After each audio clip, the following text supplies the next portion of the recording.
Hello everyone, welcome to my channel Classes with Sneha. I hope you all are doing good and fine. So, in my previous video, we have discussed the meaning, features, objectives, and importance of management. In today's video, we will discuss management as science, art, and profession. हम इस video में देखेंगे कि management science है, art है या profession है और आपका ये सारा कंसेप्ट क्लियर करवा दिया जाएगा इस सिंगल वीडियो में। Before starting the video do subscribe मी ताकि आपको नोटिफिकेशंस मिलती रहे मेरी न्यू अपकमिंग वीडियोस की। अगर आप मेरे चैनल पे न्यू हैं तो मैं आपको बता दूं कि मैं क्लास 12 की बीएसटी एंड इकोनॉमिक्स आपको टीच करूँगी इस चैनल में। हर एक चैप्टर के टॉपिक की इंडिविजुअल वीडियो आपको इन शॉर्ट मिल जाएगी, जिससे कि आपका ज़्यादा टाइम वेस्ट भी नहीं होगा और सारा कंसेप्ट अच्छे से आपका क्लियर भी हो जाएगा। Do follow me on Instagram also, my Instagram page is Home Study Hub. वहाँ पे मैंने नोट्स अपलोड किए हुए हैं related to your BST and economics, और अगर आपको अपनी स्टडी इम्प्रूव करनी है तो मैंने वहाँ पे स्टडी मेथड्स भी अपलोड किए हुए हैं, आप उन्हें भी फॉलो कर सकते हैं। So now let's go to the explanation. Now अब मैनेजमेंट का नेचर क्या है? What is the nature of management?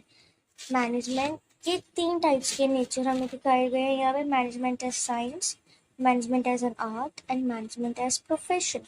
अब देखिए, ये है साइंस के 3 features and these are the 3 features of art, और ये हैं प्रोफेशन के 4 फीचर्स। अगर ये तीनों फीचर्स साइंस के हमारी मैनेजमेंट में प्रेजेंट हुए तो इसका मतलब हमारी मैनेजमेंट है साइंस, और अगर आर्ट के तीनों फीचर्स प्रेजेंट हुए तो इसका मतलब है हमारी मैनेजमेंट आर्ट है, और अगर प्रोफेशन के चारों फीचर्स प्रेजेंट हुए तो इसका मतलब कि हमारी मैनेजमेंट क्या है? प्रोफेशन है। एक प्रोफेशन है हमारा मैनेजमेंट। एक बार इनके फीचर्स की ब्रीफ नॉलेज ले लेते हैं हम। First is systematic body of knowledge, second one is based on experiments and third one is universal validity. Management and as art का भी है systematic body of knowledge, personalized application and based on practice and creativity. Management as profession के features हैं service motive, systematic body of knowledge, restricted entry, presence of professional institutions। अब देखिए, systematic body of knowledge इन तीनों में common है। इस systematic body of knowledge का मतलब है कि इन तीनों में स्टडी मटेरियल हमको दिया गया है। स्टडी मटेरियल मीन्स बुक्स दी गई हैं, मैनुअल्स दी गई हैं, काफ़ी सारे नोट्स प्रोवाइडेड किए गए हैं इन तीनों की नॉलेज लेने के लिए। स्टडी मटेरियल या study systematic body of knowledge उसे कहा जाता है। अब हम इन तीनों की एक्सप्लेनेशन एक एक करके देखेंगे और ये भी देखेंगे कि ये फीचर्स मैनेजमेंट में प्रेजेंट है कि नहीं साइंस में। Let's C.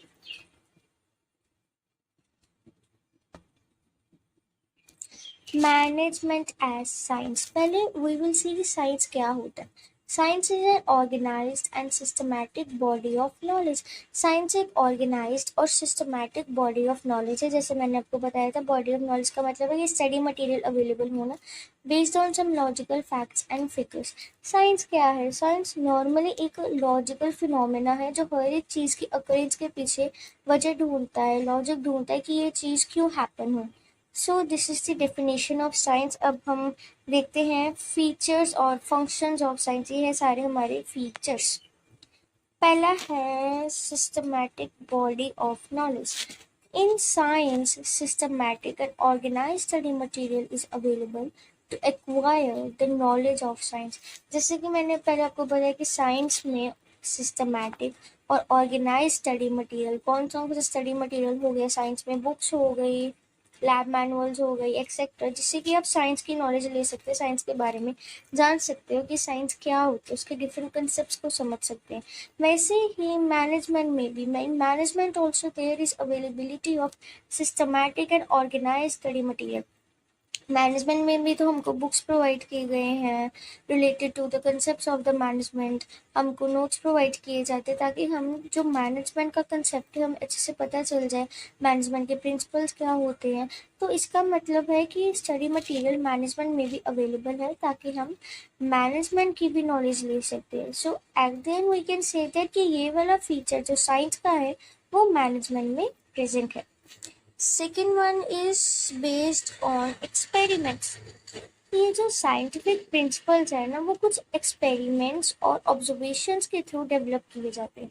Scientific principles are develop through observations and experiments. ये एकदम से डेवलप नहीं किए जाते, पहले इनको ऑब्जर्व किए जाते, फिर इन पे काफ़ी सारे एक्सपेरिमेंट्स किए जाते, फिर ये जाके डेवलप होते हैं। Principles of management are also developed through observations and experiments. ये भी observations और experiments के थ्रू ही हमारे management के principles को बनाया गया है। इनको भी पहले observe किया जाता है, फिर बाद में इनको एक्सपेरिमेंट किया जाता है, एक्चुअली इनकी इम्प्लीमेंटेशन की जाती है कि अच्छे बेनिफिशियल है कि नहीं ऑर्गेनाइजेशन के लिए। लेकिन प्रॉब्लम क्या है, हम इसे एक्यूरेटली प्रिडिक्ट नहीं कर पाते। जैसे साइंस के कॉजेज तो हम एक्यूरेटली प्रिडिक्ट कर लेते हैं, रिजल्ट्स को एक्यूरेटली प्रिडिक्ट कर पाते कि ये रिजल्ट आएगा, लेकिन हम मैनेजमेंट के प्रिंसिपल्स के रिजल्ट कर एक्यूरेटली नहीं प्रिडिक्ट कर पाते। क्यों नहीं कर पाते? क्योंकि ये हमारे ह्यूमन नेचर और ह्यूमन बिहेवियर से डील करता है। ह्यूमन नेचर और जो ह्यूमन बिहेवियर है वो चेंज होता ही रहता है, एक चीज़ पे कांस्टेंट नहीं रहता। इसलिए हम क्या कह सकते हैं, हम एक्यूरेटली प्रिडिक्ट नहीं कर पाते मैनेजमेंट के प्रिंसिपल्स को। तो सो ये वाला जो हमारा फीचर है, ये पार्शली मतलब कि ये हाफ प्रेजेंट है और हाफ प्रेजेंट नहीं है। ये this feature is partially present and ये जो हमारा फर्स्ट फीचर है साइंस का, वो फुली प्रेजेंट है। ओके, ये पार्शली है एंड ये फुली है। Next one is universal validity. Scientific principles are universally applicable and valid. एक बार हमारे साइंटिफिक प्रिंसिपल्स बन गए तो वो एक वैसे ही रहते हैं जैसे कि उन्हें बनाया गया था। तो इसका मतलब इनकी यूनिवर्सल वैलिडिटी और यूनिवर्सली एप्लीकेबल है। लेकिन जो मैनेजमेंट है ना, principles are not exact like scientific principles. इनके मैनेजमेंट प्रिंसिपल्स साइंटिफिक प्रिंसिपल्स की तरह एग्जैक्ट नहीं होते हैं। मैनेजमेंट प्रिंसिपल्स को मॉडिफाई करना पड़ता है according to the given situations. जैसे हमने पहले पढ़ा था कि मैनेजमेंट को अपने आप को डायनामिक इन्वायरमेंट में एक्सेप्ट करना ही पड़ता है। चेंजिंग इन्वायरमेंट के अकॉर्डिंगली खुद की मैनेजमेंट पॉलिसीज को भी चेंज करना पड़ता है। तो इसीलिए जब प्रिंसिपल्स फॉर्म किए गए थे वो वैसे एग्जैक्ट नहीं रहते हैं, उनको मॉडिफाई करना पड़ता है। तो मतलब ये वाला फीचर बिल्कुल भी प्रेजेंट नहीं है। तो क्या हम कंक्लूड कर सकते हैं from all of this explanation को देख के कि कंक्लूजन में हमको दिया गया है। देखिए, अगर एग्जाम में क्वेश्चन आते हैं explain management as science, art and profession, it is very important for you to write the conclusion. क्योंकि कंक्लूजन में ही आप बताएंगे कि मैनेजमेंट एज ए साइंस है या नहीं है। तो कंक्लूजन देख लेते हैं। Management can be called as inexact science. हम इसे ना एग्जैक्ट साइंस कह सकते हैं ना प्योर साइंस कह सकते हैं। ये इन एग्जैक्ट साइंस है। क्यों? क्योंकि उसमें बस एक ही फीचर प्रेजेंट है और तीनों फीचर्स प्रेजेंट नहीं है। दूसरा वाला तो आधा प्रेजेंट है। तो इसीलिए हम इसे इन एग्जैक्ट साइंस कहेंगे, प्योर और एग्जैक्ट साइंस नहीं कंसिडर करेंगे इसे। Okay, now let's see your management as an art.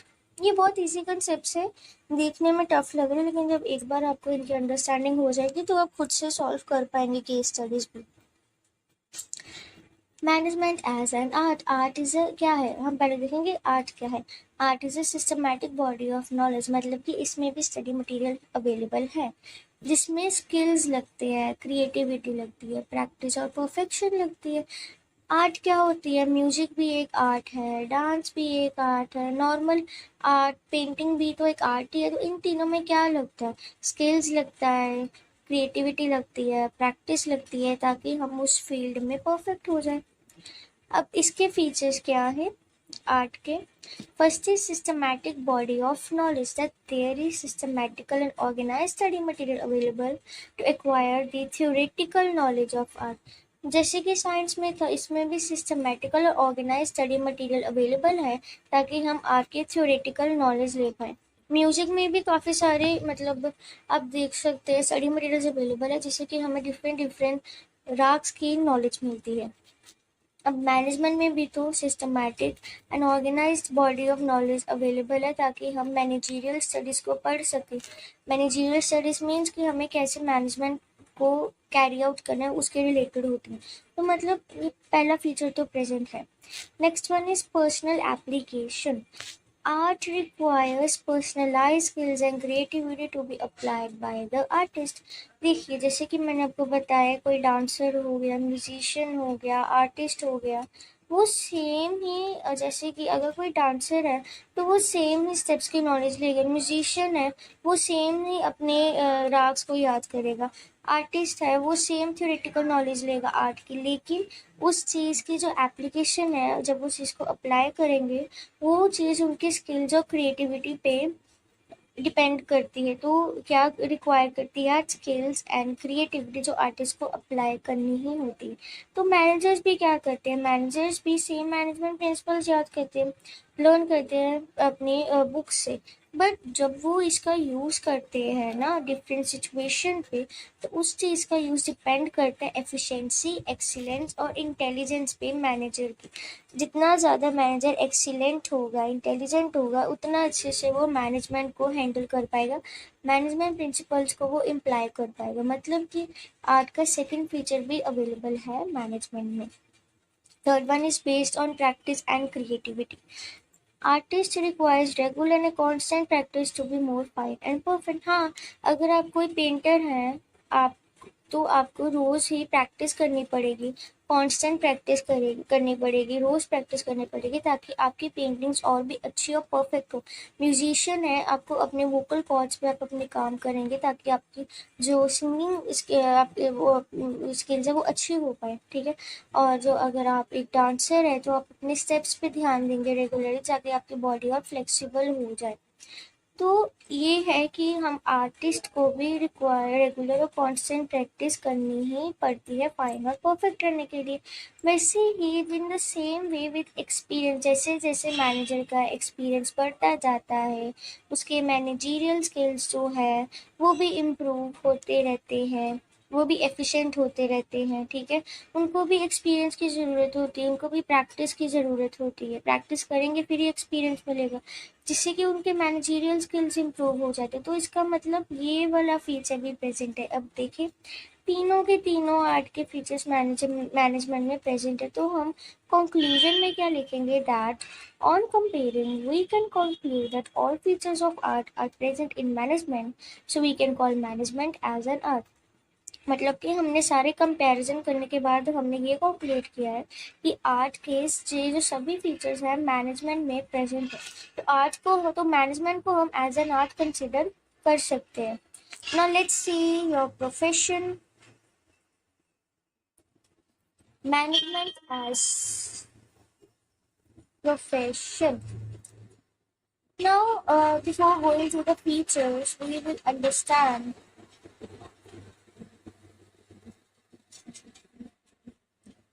Before going to the features, we will understand the meaning of profession.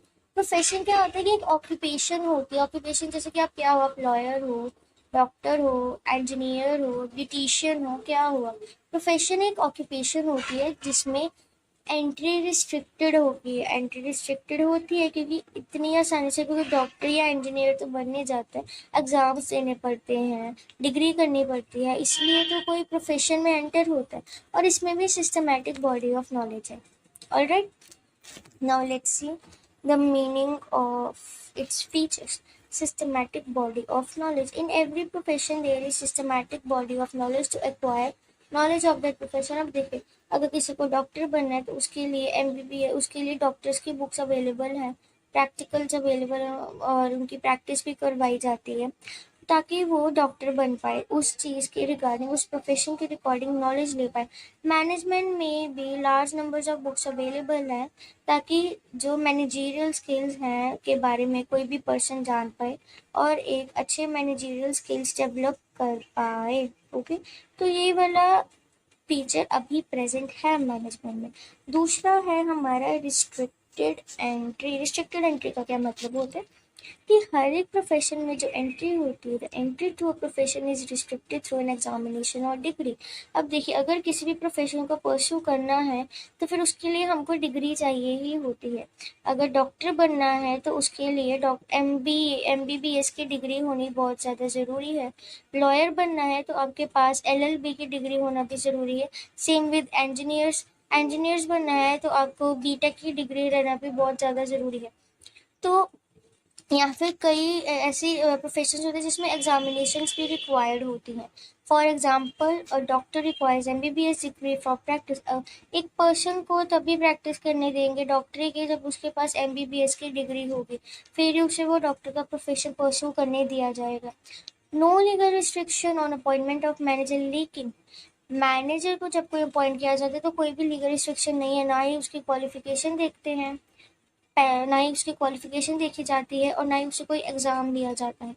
तो anyone can become a manager, यहाँ पे तो अभी फ़िलहाल ये लेकिन आजकल के टाइम में क्या हो रहा है, but now many companies prefer to appoint managers only with MBA degree. Mostly अब ऐसे हो गया, हर कोई इतनी आसानी से मैनेजर नहीं कर पाता। अब कंपनीज क्या करने लगी है, जिनके पास एमबीए की डिग्री है बस वही मैनेजर बन सकते हैं।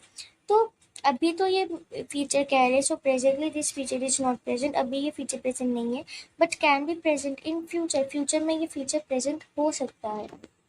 प्रेजेंस ऑफ प्रोफेशनल एसोसिएशंस कुछ होती हैं, डेवलप की जाती है, जिसमें एक प्रोफेशनल को, जो भी कोई बंदा अगर कोई लॉयर की डिग्री परस्यू करे तो खुद को उसको तो उसने खुद को अपने आप को रजिस्टर करवाना पड़ता है। जैसे लॉयर बनने के लिए खुद को बार काउंसिल में रजिस्टर करवाना पड़ता है, वैसे ही कुछ और भी प्रोफेशंस परस्यू करने के लिए इंडिविजुअल्स को अपने आप की रजिस्ट्रेशन करवानी पड़ती है उनके साथ। इसकी एक्सप्लेनेशन देख ले, special associations are established at every professional has to get himself registered, जैसे कि लॉयर को बार काउंसिल में रजिस्टर करवाना पड़ता है खुद को। Various management associations are set up at national and international level. Management associations भी सेटअप है नेशनल और इंटरनेशनल लेवल पे, लेकिन ये कंपलसरी नहीं है सभी मैनेजर्स के लिए खुद को रजिस्टर करवाना इन एसोसिएशंस के साथ। तो हम क्या देख सकते हैं, प्रेजेंटली ये फीचर भी प्रेजेंट नहीं है, लेकिन ये फ्यूचर में आ सकता है, क्योंकि आजकल बिजनेस ऑर्गेनाइजेशंस में भी काफ़ी ज़्यादा स्ट्रिक्टनेस होनी शुरू हो गई है related to the recruitment. Service motive, अब हमारा सर्विस मोटिव क्या ऑब्जेक्टिव होता है प्रोफेशन का। प्रोफेशन का main service motive, basic motive होता है हर एक प्रोफेशन का, to serve their clients with dedication, अपने क्लाइंट्स को सर्विस प्रोवाइड करना विद अटर डेडिकेशन। डॉक्टर का क्या मोटिव होता है कि क्लाइंट को वो क्योर कर दे, लॉयर का मोटिव होता है कि वो अपने क्लाइंट को विन करवाए, और इंजीनियर का मोटिव होता है कि वो अपने क्लाइंट के लिए अच्छे से एक घर बिल्ड करवा दें, एक्सेट्रा। ठीक है, तो उनका मेन मोटिव ये होता है कि हमारे क्लाइंट्स सेटिस्फाई रहे, उनको ज़्यादा इतना पैसों से मतलब नहीं होता है, मेन सेटिस्फेक्शन उनके क्लाइंट से होगी, क्योंकि अगर उनके क्लाइंट सेटिस्फाई हो गए फिर ही तो उनका कस्टमर बेस बिजनेस इंक्रीज होगा, मतलब कि फिर ही क्लाइंट्स उनको आगे प्रेफर करेंगे अपने दूसरे फ्रेंड्स और फैमिली से। इसलिए उनका मेन मोटिव यही होता है कि उनकी अपने क्लाइंट्स को डेडिकेशन के साथ सर्व कर पाए। बेसिक पर्पस ऑफ मैनेजमेंट का क्या होता है कि मैनेजमेंट गोल्स अचीव हो जाए, मैनेजमेंट का यही होता है कि हमारा प्रॉफिट मैक्सिमाइज हो जाए। लेकिन अगर हम आज के टाइम की बात करें, but nowadays only profit maximisation is not only goal. Profit maximisation ये बस अकेला गोल नहीं रह गया है मैनेजमेंट का, businessman also give importance to social objective, जैसे कि हमने पहले सोशल ऑब्जेक्टिव्स पे डिस्कस किए थे। अगर वो सोशल और पर्सनल ऑब्जेक्टिव्स को इम्पोर्टेंस नहीं देंगे तो वो सर्वाइव भी नहीं कर पाएंगे इन द मार्केट। तो हम क्या कह सकते हैं, अभी ये फीचर भी प्रेजेंट तो नहीं है, लेकिन इन द फ्यूचर ये प्रेजेंट हो सकता है। So at the end what we can conclude that on comparing, we can conclude that professional features are not present in management presently। अभी तो प्रोफेशनल फीचर्स मैनेजमेंट में नहीं है, लेकिन वो प्रेजेंट हो सकते हैं, but can be present in future. So management is on the path of becoming profession, तो मैनेजमेंट अभी प्रोफेशन के पाथ में, अभी प्रोफेशन बन रही है हमारी management. Management is on the path of becoming a profession. So ये थी हमारी सारी explanation related to the nature of management about science, art and profession. Do tell me in the comments how you like this explanation and do give me feedback। अगर कोई problem हुए तो आप comments में पूछ लो, कोई भी डाउट है प्लीज़ आप कमेंट्स में ज़रूर लिखें। And in the next video we will be discussing the levels of management, top level, middle level and supervisory level। I will see you guys in the next video। Goodbye, have a nice day।